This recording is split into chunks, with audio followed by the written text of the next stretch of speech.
Everybody, it's David, ECBA 406, coming to you today again from my office in Dallas, Texas.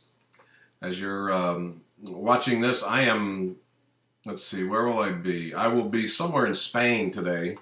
As I mentioned, again, I'm doing these videos in succession because I'm on a cruise ship and have a real challenge in uploading these from the ship going forward. So I did these earlier and in succession.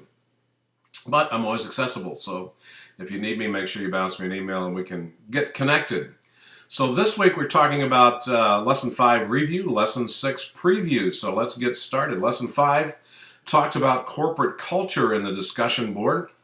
And this is a real challenge, particularly with a couple of things. I mentioned a few things in the introductory video, but I wanted to expand that a bit and talk here about the challenges for corporate culture when one company acquires another company, or when a new CEO joins a company. And so let's say, for example, as it happened recently, that Target hasn't been acquired, but Target has a brand new CEO within the last year. The new CEO came over to Target from Pepsi.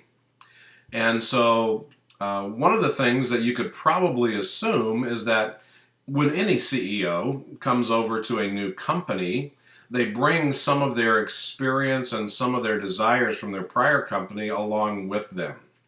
And so can you imagine that what Target is doing now? Target is focused a lot more on food. They're focused a lot more on different areas because it makes sense. But then secondly, because the expertise of the brand new CEO coming in from Pepsi, who's a food company, is bringing that with him.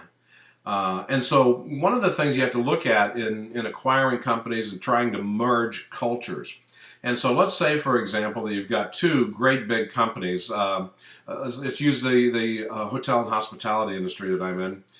Marriott just announced that they're going to be buying Starwood properties. Starwood is Sheraton, Westin, and all those. And so not only do they operate different frequent stayer programs, but they operate different types of hospitality properties. And so there's going to be a challenge for them to bring those two cultures together in something that will make sense for the consumer in going forward. And so as you look at corporate culture, you can't look at things being in a vacuum because things change all the time with acquisitions, with new leadership coming on board, and so on and so on. So you have to look at those as part of the discussion mix as it relates to corporate culture. The second question dealt with external versus internal hiring. And I went out and talked a bit about that on the introduction last week. I don't want to repeat that.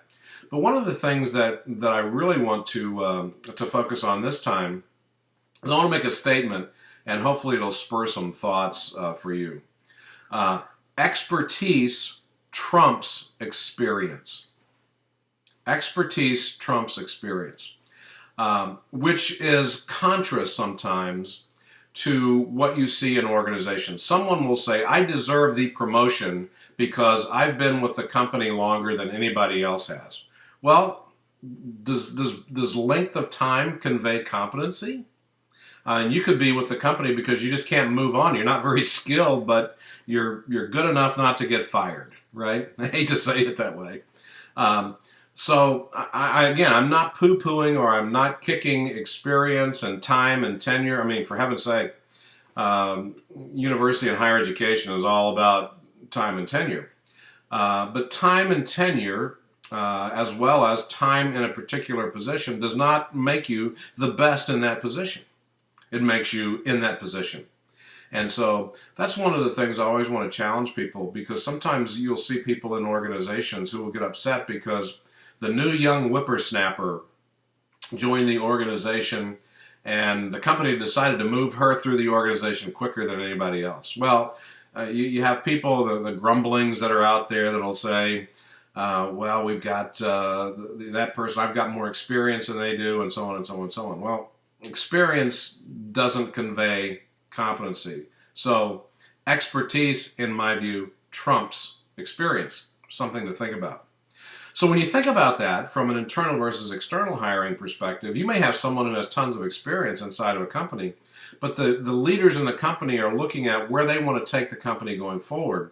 And maybe some of the skills and competencies that they need to move to the next level, to take the company into a new level of thinking, maybe they don't have anyone inside the organization to do that. So in order to do that, they have to go outside to hire somebody outside to do that.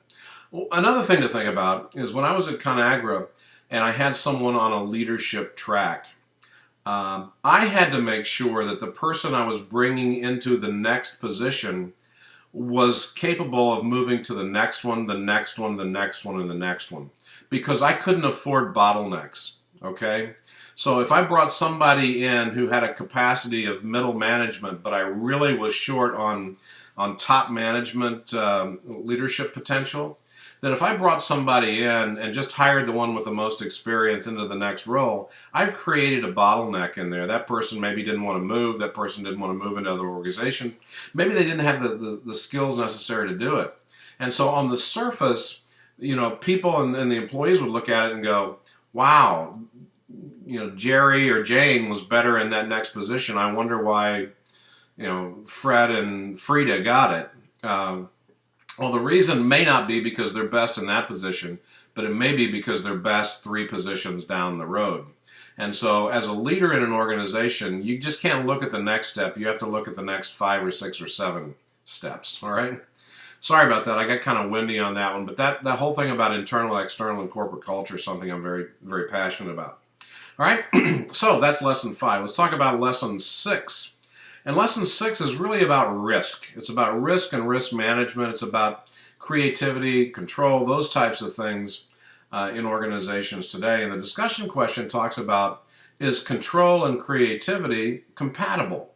And by that, I mean, sometimes if you create an organization and you create rules, guidelines, and everything else that are so narrow that you don't allow for people to dream, you don't allow for people to expand, then what happens is your organization becomes one of those ones that we talked about two weeks ago, that die, okay? And so you need to set up your organizations from a control perspective, because you have to manage risk, but you want to make sure that you create avenues for creativity as well. And so that's what I want you to talk about this week. Control versus creativity, are they compatible? Can they exist in the same organization? If they can, how can they? All right? And so that's discussion 1. The application this week, again, talks about control systems. There are different methods of risk management that you will have in organizations that will look at different processes. And so I've given you 3 control systems that I want you to define, but I also want you to apply and give some examples there as well. Okay? So, hope you have a great week. Again, I'm 100% accessible. If you need to chat with me, just make sure you bounce me an email and we'll arrange a time to get connected. All right? Talk to you soon. Enjoy your week.